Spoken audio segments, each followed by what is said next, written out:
কবিতা স্পর্শের আড়ালে। স্পর্শের আড়ালের মানুষটিকে আজ বড় বেশি প্রয়োজন।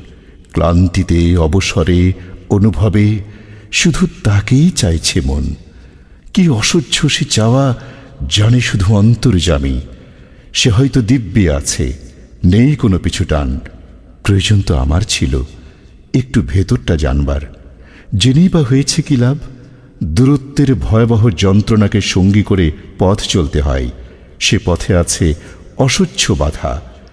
কোনোটা সরিয়ে কোনোটাকে আঁকড়ে ধরে চলবে সে, পায় না কোনো গন্তব্য। স্বস্তির নিঃশ্বাস ফেলবার একটুখানি জায়গার সত্যি বড় অভাব। একরত্তি পৃথিবীর মানুষগুলো ভীষণ অন্যরকম। সে ভাষা সহজে বোঝে না তারা। কেনই বা বুঝবে তারা? কার এত সময় আছে অকারণে অপ্রয়োজনে সময় নষ্ট করবার? তাই তো বিচিত্র পৃথিবীর মানুষগুলো সত্যিই বড় অদ্ভুত।